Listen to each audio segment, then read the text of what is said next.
And so the first step is to notice. And so the key with notice is not to take it personally. And this is that moment. So if you can just do the notice, that's the noticing is that moment, that pause.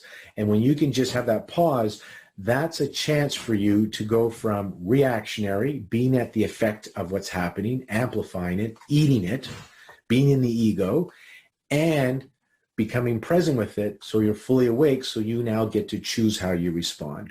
So the first key is just to notice. And if you can practice noticing and just noticing you have that, remember that projector slide we had up earlier where we said the body has a built-in mechanism to let you know when things aren't going right? It's called stress.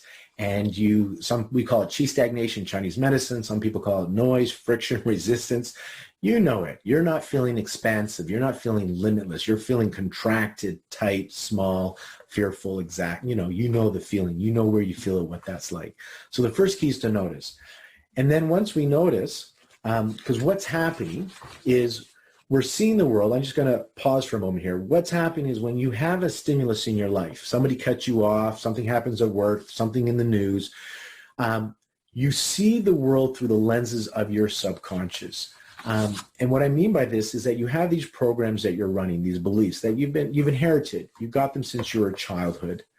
And through through your programs, your beliefs, you have these lenses on, tainted lenses, and that's how you perceive or see the world. And so when you're unconscious, when you're at the effect of a stimulus, you're in your wound, you are triggered and you're seeing the world through the lenses of your subconscious. So everything that's happening is actually neutral, but you are giving it meaning through your lenses of your subconscious. They say again now is in neuroscience is that you're only remembering about 50% of your memories accurate, meaning there's so much information that's coming at you into the subconscious, but you can only really remember consciously 50% of it, and then you are filling in all the gaps. It's made up. And so you can have 5 children see the same event, and all 5 can have a different experience, telling of the story of how it happened, what happened. They'd see it differently. So this is how powerful the subconscious is. So the key here is you're seeing the world, not as it is, but as you are. You're seeing the world through the lenses of your subconscious. And so the notice, accept, choose again, the first key is to notice, don't take it personally. Everything that happens is neutral, and then you are giving it meaning based on your programs.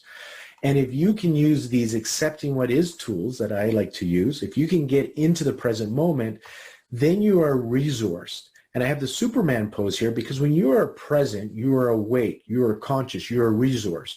When you are in the reactionary mode, when you're at the effect of it, when you eat the stimulus and you amplify the negative emotion, then you're in that reptilian part of your brain. You're in the high beta. You're in sympathetic. You are in fight or flight. You are in narrow focus. You don't have access to all these wonderful ideas and creativity.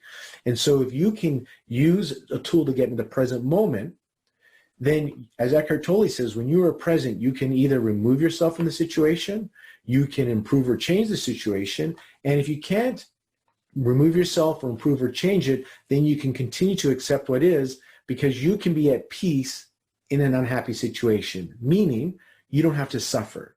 So you may not like the situation, you may not want the situation, but if you can get into a state where this is what's happening, so you're not fighting with reality, because when you fight with reality, when you argue with reality, that's what creates the chi stagnation, the friction, the stress. And so if you can accept what is, you can keep yourself from going into high beta and stay in that nice alpha amplitude with the beta, low beta and a high alpha amplitude.